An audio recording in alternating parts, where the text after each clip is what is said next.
Lesson 4. The Altar.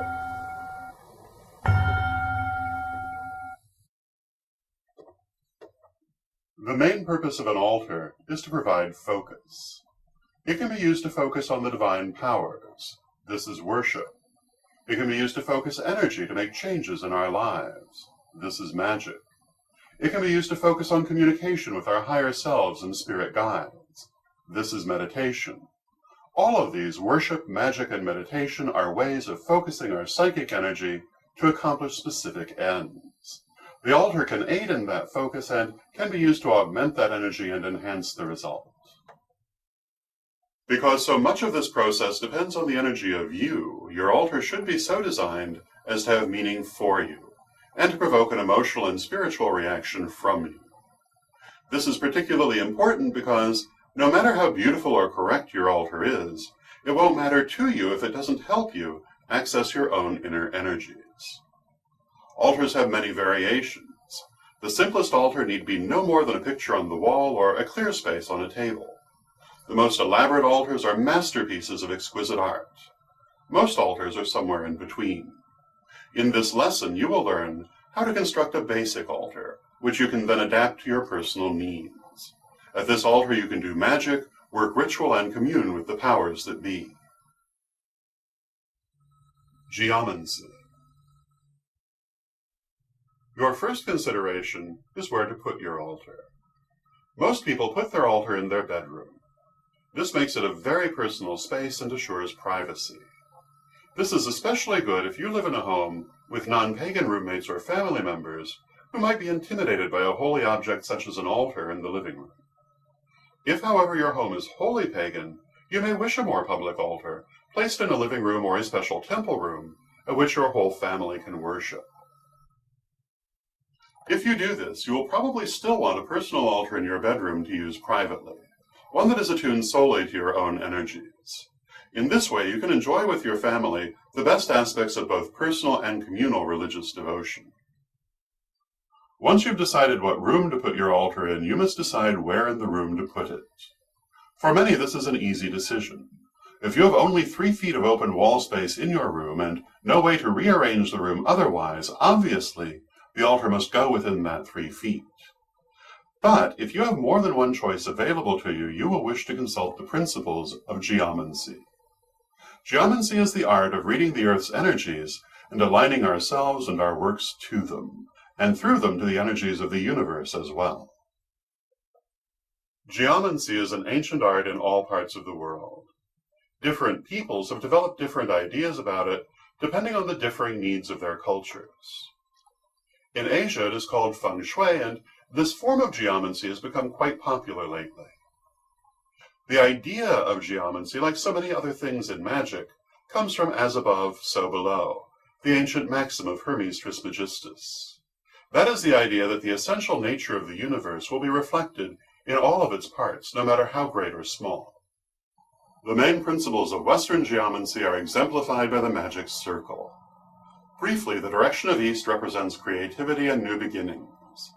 South is action and manifestation. West is emotion and the subconscious. North is wisdom. Everything that is above or that goes to the right or jostle is connected to the God, to matter and to physical manifestation. Everything that is below or that goes to the left, Tool, or less correctly Widdershins, is connected to the goddess, to spirit, and to cleansing. You'll learn more about this in Lesson 5. Your altar may be aligned to any direction whose qualities you desire to draw upon.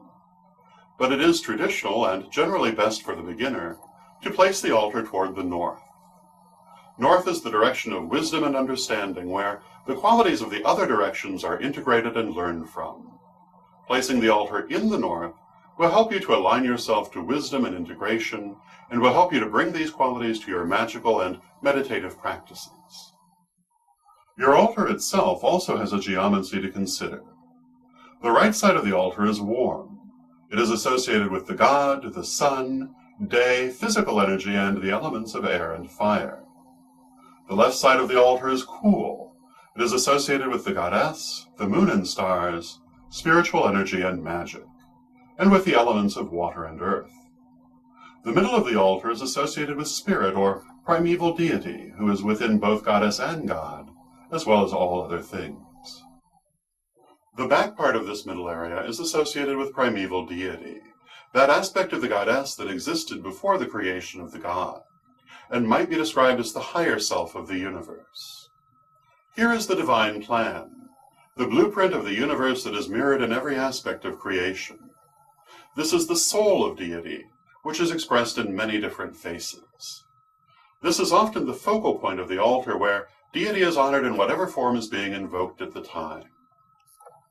The front part of the middle space represents spiritual energy manifesting in the physical world, the union of goddess and god in the ongoing process of creation. This is where your magical working will be done. This area is normally left empty when working is not being done. Creating your altar. Before you set up your altar, you will want to purify and bless your altar space. Magic is the focusing of spiritual energy, and spiritual energy is constantly being affected by the actions and emotions of people.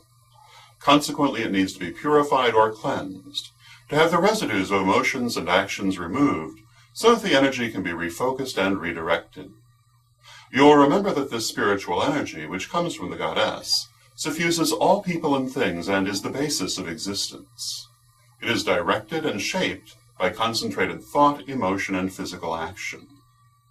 You will find a basic space cleansing ritual in the spell section of this lesson, which you may use to prepare your altar space to receive your altar. Once you have cleansed the energy, you may proceed to assemble your altar.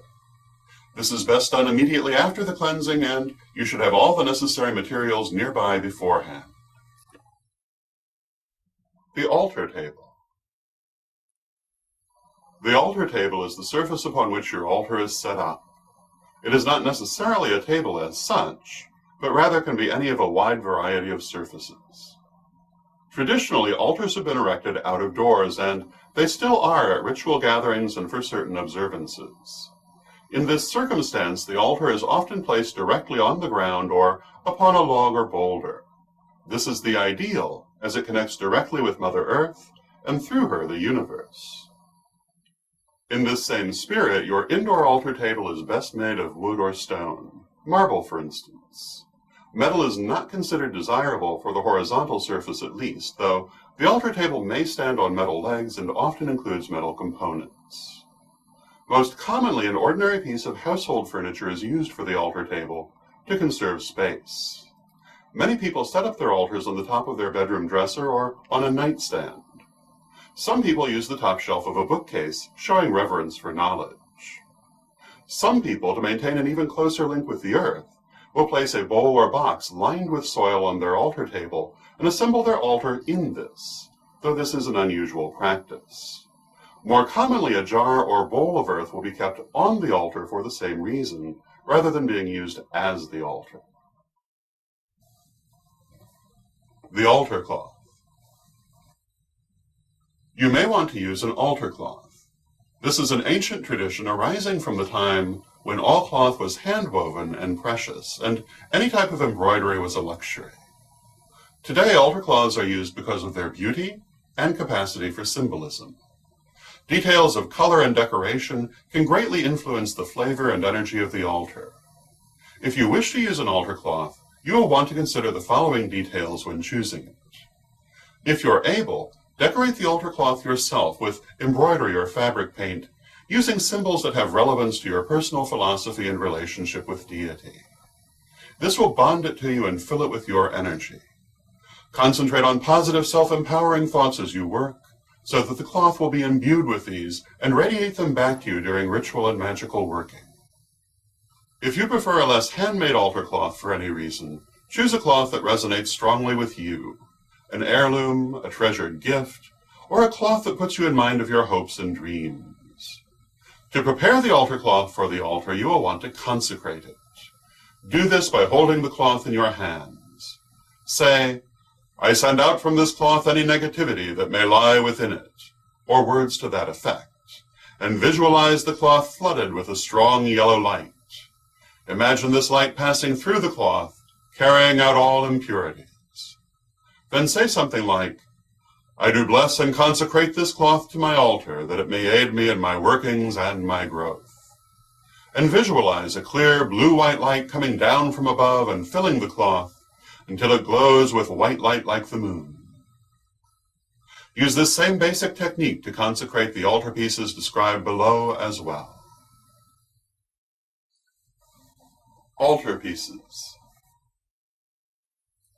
Of your altar pieces, the most important will be these: candles, incense, water, and salt. These represent the 4 elements which are considered to be the building blocks of creation.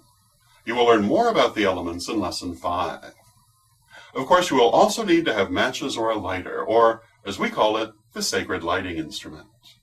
Strictly speaking, it is preferable to have matches or a lighter that are used only for the altar and for no other purpose. But this is not always practical, and so a household lighter will do if necessary. You will also keep your magical tools on the altar. However, you will not learn about these until Lesson 5, so we shall leave off discussion of them until then. Using candles. Candles represent fire and are often the most visible element on an altar. Candles have always been used on altars, either actual candles or torches or oil lamps. In earlier times, a bonfire might have been built, and this would serve as the candle and also as the actual altar itself. Sometimes this is still done in outdoor ritual. Since the earliest times, the presence of fire in pagan ritual has been of extreme importance. Fire represents the god, as you should remember from Lesson 2, and when you light a flame, you are repeating the goddess act of first creation. Each ritual then begins with a symbolic reenactment of the first creation when the candles are lit. The candle flame burst forth from the darkness, even as the god burst forth from the goddess, an explosion of flame and light. Moreover, flame generates energy. Each candle that you light puts out energy of its own, which will add to your working. It acts as a kind of battery, raising the available energy level and increasing your ability. This is why you sometimes see so many candles burning at once on an altar. You can add to this effect by imagining a ball of white light around the flame when you light your candle. This increases the energy the flame puts out. Imagine the ball of light expanding out from the flame for several inches. When you put out the candle, imagine the ball of light shrinking down and disappearing. You can use the ball of light without the flame too, but if you do, make sure you remember to shrink it down when you are done. You may also wish to dress your candles before you use them. This does not mean putting little clothes on them. You dress a candle with anointing oil. The most common reason to dress a candle is to do candle magic, about which you will learn more later. But some people like to dress candles whenever they use them. Dressing a candle gives you a chance to focus on the candle and put energy into it, programming it for the purpose it will be used for. By doing this, you imprint your intent on it and cause it to focus naturally on what you are trying to do. Then when the candle burns, the energy it generates will already be programmed for your purpose. To dress a candle, you take an appropriate anointing oil, say lavender for purification or sandalwood for general ritual, and put a little in the palm of your left hand. Now rub your 2 hands together so that they are coated with the oil. And as you rub your hands together, visualize white light shining out from between them, and see this white light expand and grow into a ball of light around your hands. Now take up your candle, holding it by the middle. Slowly work the oil up toward the top of the candle, a little bit at a time, and then down toward the bottom. As you do this, imagine the candle filling with white light, and concentrate on what it is you wish to do with the candle. The harder you concentrate, the more you will impress your intent upon the candle. Coat the whole candle with oil, including the wick. As the candle burns, it will release energy imprinted with your intent, as well as the scent of the oil it has been dressed with. The number and color of candles you want on your altar is entirely up to you. A chart of colors and their meanings is included in this lesson to help you choose. You'll want to consider this choice carefully, as it will add a great deal to the atmosphere and energy of your altar. Beeswax candles are considered preferable, and some people go so far as to make their own, infusing the candles strongly with their personal energy by doing so. But in practice, most people buy regular candles at the local store, and they work perfectly well. Some people use only a single candle on their altar to represent spirit or primordial deity. Or they might use a single candle to represent only that aspect of deity they are invoking at the moment. Others use a matched or contrasting pair to represent the goddess and the god, spirit and matter, death and life, the great duality whose interaction forms the universe as we know it. These candles might be in any of a number of color combinations used to represent the goddess and the god, including black and white, silver, which is often actually white or gray, and gold, which is often actually yellow, green and red, indigo and yellow, and so on. In such an arrangement, the goddess candle goes to the left, and the god candle to the right, in keeping with the geomancy of the altar as discussed above. Sometimes a spirit candle is placed between them to symbolize their inner unity. You might want to use altar candles to symbolize the 4 elements in elemental colors, or the 3 phases of the goddess, or whatever else conveys the idea of holiness to you and helps you to make the magical shift in consciousness. You may want to include a special candle to honor your ancestors, whether by blood or affinity, or your spirit gods.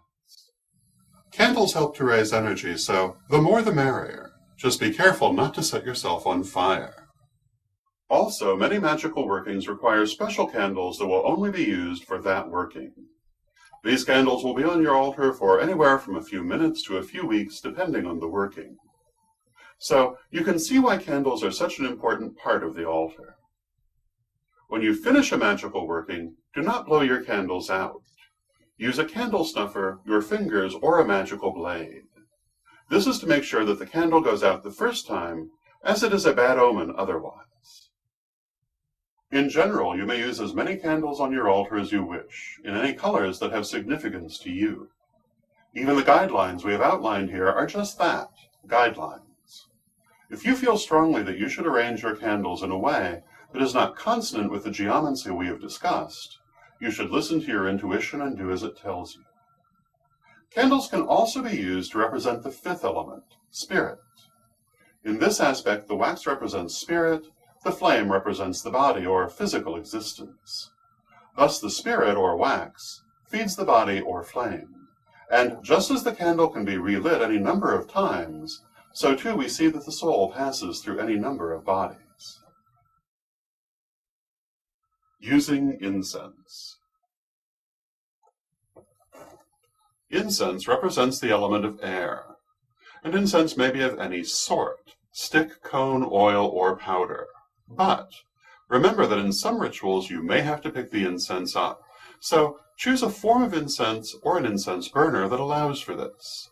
I have vivid memories of impulsively picking up my grandmother's tripod burner by the bowl when it was hot, rather than by the legs as it was meant to be lifted.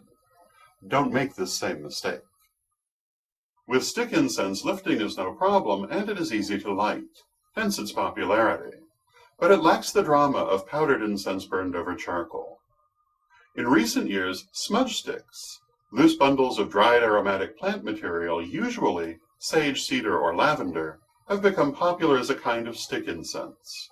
But if you choose to use these, be aware that they do tend to send off sparks, which can be dangerous. If you're going to use cone or powdered incense, you will want to use either a standing incense burner or a hanging thurible on a chain. If you're sensitive to smoke, there are also non-combustible forms of incense, notably essential oil. Essential oil comes in all of the same fragrances as combustible incense and, in fact, is often used in their manufacture. To use essential oil in place of incense, a small quantity can be dropped into a candle flame, just as powdered incense might be dropped upon hot charcoal. If you're truly sensitive to scent, you can also use more symbolic forms of incense, such as a cinnamon stick or a sprig of an aromatic plant such as sage, which can be waved over the candle instead of added to the flame. Feather fans are often used to fan the smoke of combustible incense, but can also be used in its place to simply fan the flame of a candle in a symbolic manner. You'll want to place the incense to the right of your altar. Later you will learn how to use it more specifically, but for now just enjoy its scent and let it help you achieve the magical shift in consciousness. Water and salt. The elements of water and earth are represented on the altar by water and salt. These are often placed in matching bowls as they are commonly mixed in ritual. The salt is preferably sea salt, and it can be particularly nice to use a sea shell for a salt dish. Rock salt can also be used, but table salt, though acceptable, should be regarded as a last resort. Salt is always useful, as a little placed on the tongue after any magical or psychic work helps to ground the excess energy.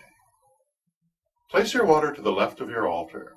Salt may also be placed to the left of the altar as representative of earth, but it is often placed to the right to facilitate the mixing of salt and water. This is because in certain connotations, the water and salt also represent goddess and god, respectively. Other items. In addition to these items, your magical tools will also have a place on your altar. You'll learn about these in Lesson 5. There are also several other items that people usually keep on their altars, and these items are: libation dish. A libation dish is used to make liquid offerings to the goddess, the god, or spirits. Often a cup of juice or wine is shared in ritual, and some of this will be offered to the deities or spirits, either before or after the human participants have drunk. To make this offering or libation, a portion is placed in the libation dish and dedicated to deities or spirits. This is a gesture of respect and sharing, a means of giving back a portion of what you received to its source. When the ritual is done, the libation is normally disposed of by being returned to the elements. That is to say, it is emptied outside, either onto soil or into running water, or perhaps into a special earth pot. In this way, its physical essence is returned to Mother Earth to nourish her and be reused for the sustenance of new life. However, some people consume the libation themselves after the ritual has ended, feeling that Spirit has taken the part of the offering it desired and left the rest for them. Which of these alternatives is preferable is largely a matter of opinion. Offering dish. In this same vein, a dish for food offerings may be used. An offering, such as flour, corn or cornmeal, rice, a cookie, a small piece of fruit, or so on, is placed in the offering dish and dedicated to deities or spirits. Since such offerings are symbolic in nature, only a small quantity need be used. This is a means of building a psychic bond and showing respect, not of giving sustenance. Like the libation, a food offering is commonly released to the elements, though it may be eaten by the celebrants in the knowledge that Spirit has taken of its essential nature, leaving the physical behind. Burning dish. You may wish to have a burning dish on your altar in which to burn paper in rituals that require this. Burning a paper on which we have written our desires is a common form of sympathetic magic. As the paper burns, it is believed that our desires are released into manifestation. Obviously, a burning dish must be fire-resistant and big enough to accommodate a sheet of paper that has been folded once or twice. Images. Frequently, the altar includes figures of the goddess and the god, or tokens representing them. For example, an antler or acorns might betoken the god, a seashell or a moon betoken the goddess. You might also want images of other spirits you call upon, such as photos of ancestors or drawings of spirit guides. Also useful perhaps is a picture or a doll representing an aspect of yourself, with which you commonly work, or which you wish to develop further. For example, your higher self, or younger self, or key past lives. Earth pot. This is a bowl filled with earth or rocks to honor Mother Earth and the element of earth. The earth or rocks you keep in it might come from your backyard, or your birthplace, or some favorite spot, or it might be gathered from various travels, the homes of friends, and so on. This lends a very special stabilizing energy to an altar. A similar effect can be achieved by a number of rocks placed loosely on the altar, especially rocks you've found. Stones. You may want to keep crystals or gems on your altar to amplify and color the energy. You may select them, or let them select you, by finding them, or selecting stones that call or resonate to you. A common way to tell if a stone, or any item, is for you is to run your hand over a number of items as a selection of stones, keeping it about an inch above the items, and see which one or ones feels different from the others. The one that is different from the others is calling you, and is the right one to take. Later you will learn the meanings and uses of different stones, and this will help you to select them. But for now, just take ones you like or that like you. Found objects. Found objects are lucky in general and are always appropriate for your altar. They are symbolic messages from Spirit, and knowing their meanings is an ancient art. This can be an excellent way of receiving Spirit messages or omens, and you will learn more about it in Lesson 12. This doesn't mean just anything you find, of course, but rather things you happen across in unusual ways, or in unusual places, or that speak to you. Putting found items on an altar helps to strengthen your bond with the altar. Seasonal elements. Lastly, remember that you can make use of seasonal elements on your altar. Leaves, flowers, acorns, pine cones, and so on. These can do a lot to help you make the shift in consciousness that is needed for magic. They also add tremendously to the atmosphere of your altar, provide variety, and commemorate the sacred wheel of the year. Always remember that your altar is personal to you. It is the visible symbol of your personal connection to Spirit. There are traditions and guidelines as to how to properly set it up, but ultimately it must be right for you. That alone determines its proper form. Color chart for candles. Black, wisdom, guidance, protection. Purple, spirituality and psychism. Blue, communication. Green, healing, prosperity, fertility. Yellow, happiness, success. Orange, creativity. Red, strong emotion, passion, adds extra energy to any working. Pink, romantic love, compassion. White, innocence, manifestation, general purpose.